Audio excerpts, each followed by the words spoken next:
But political parties choose their nominee, not the general public, contrary to popular belief. Then why bother holding the primaries? That's a very good question.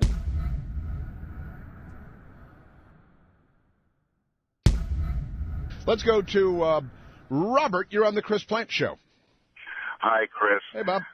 The most frustrating thing about this whole cycle is that if you look back at the previous presidential cycles, we've had next in line establishment hacks who are looking at career advancement move up and become our nominees. We've watched them debate. We've watched the media make them put their tails between their legs and apologize and show the gravitas that they dictate.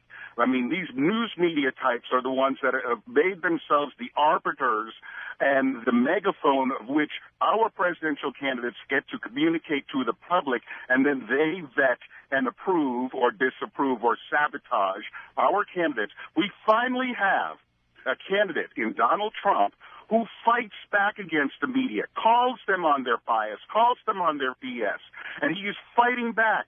And all we hear from the media and from other people is not about the issues. It's all about how do we stop Trump.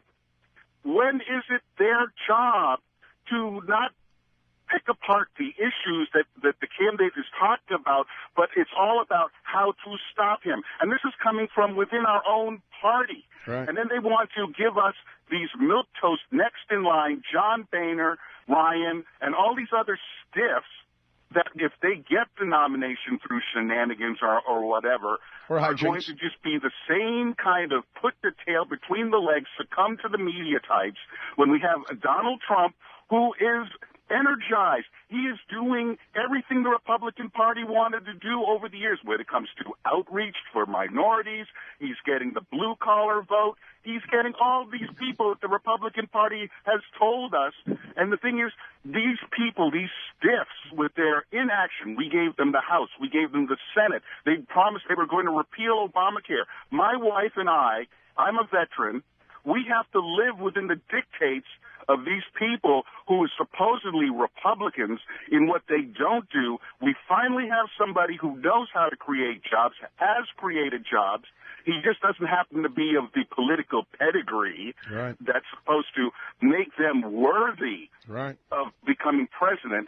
And now we have Trump, and all everybody's trying to do is take him out because he's not one of the establishment.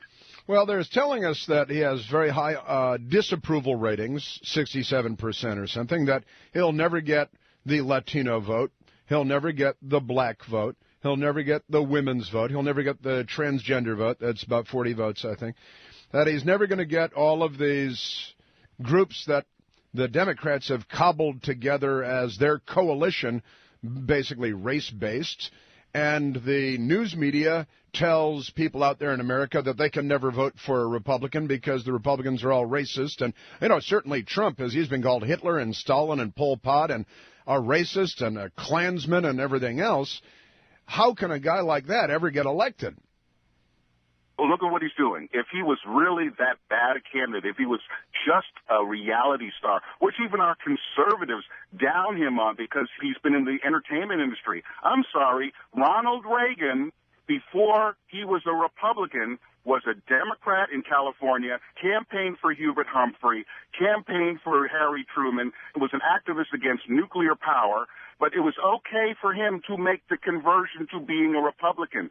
Donald Trump's been a Republican for many years, and he's had to do what he has to do. Cruz and Rubio and all these people pick him apart saying, oh, well, he's donated to the other side. Well, if they knew anything about business, that means you have to have people on all sides that you have to donate to keep them off your back so you can conduct business.